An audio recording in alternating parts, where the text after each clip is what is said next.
to stop them.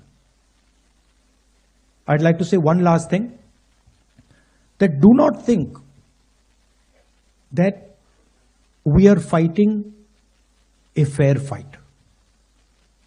There is no fairness in this. If you believe that we are fighting a political organization called the BJP, that we are fighting a political organization called the RSS, you have not understood what is going on. The BJP and the RSS have captured every single institution of our country. We are now fighting the BJP, the RSS and the Indian state itself.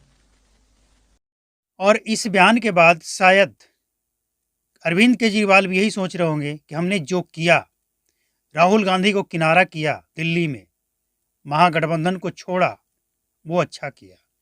बाकी इस report में समझिए, राहुल गांधी क्या देश को समझते हैं, संविधान को समझते हैं? एक देश का नेता, जो नेता प्रतिपक्ष हो, जो पार्टी राष्ट्रीय पार्टी हो और उस पार्टी में अच्छे लोग जुड़े हुए हो, अच्छे नेता उस पार्टी में है, और इसके बावजूद एक ऐसे नेता को नेता प्रतिपक्ष बनाया जाता है जो न देश को समझता है और न संविधान को समझता है।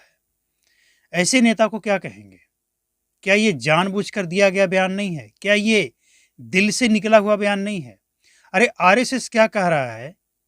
वो कोई राजनीति पार्टी नहीं है, लेकिन उसका जवाब देते देते राहुल गांधी देश और देश के स्टेट से लड़ने की बात करते हैं, जो एक नक्सल पार्टी होता है ना, उसकी ऐसी भाषा होता है जिसे देश में कहीं किसी स्टेट में कब्जा करना हो। और राहुल गांधी इस तरह का बयान देते हैं, इसका मतलब क्या है? क्या वो देश को समझ रहे हैं? देश के नागरिकों को, संविधान को, किस चीज़ को वो समझ रहे हैं और समझते हुए इस बयान को दे रहे हैं? वो उनका लड़ाई किसी पार्टी से है या फिर देश से ही लड़ाई है? मतलब क्या है इसका? कांग्रेस के लोगों का इसके लिए कोई जवाब नहीं है। मतलब साफ है कि कांग्रेस के लोग जिसे नेता प्रतिपक्ष और जिसे प्रधानमंत्री बनाना चाहते हैं, असल में उसे देश से कोई लेना देना नहीं है, कोई मतलब नहीं है, और ऐसे लोग देश का भला कभी नहीं कर सकता है, ये स्पष्ट है। बाकी कोई कितना भी अब चिल्ला ले, कितना भी अपना स्पष्टीकरण दे दे, ये स्पष्ट है कि राहुल गांधी, जो कि हमेशा कुछ न कुछ ऐसा बयान आता है जो देशद्रोहियों जैसा बयान होता है, ऐसे लोगों को भारत में रहने का अधिकार नहीं है जो देश के खिलाफ इस तरह का बयान, वो भी एक संवैधानिक पद पे रहते हुए।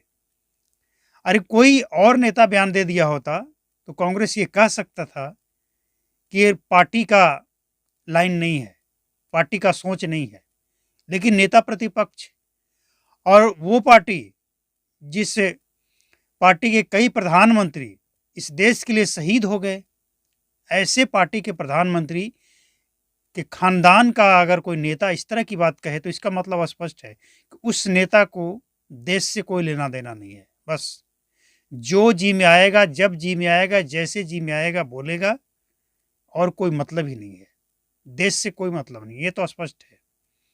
आरएसएस क्या कहता है, क्या नहीं कहता है, इसका जवाब देते देते आप देश का विरोध नहीं कर सकते हैं। आप किसी व्यक्ति का विरोध कर सकते हैं, किसी पार्टी का, संगठन का विरोध कर सकते हैं, लेकिन देश का विरोध?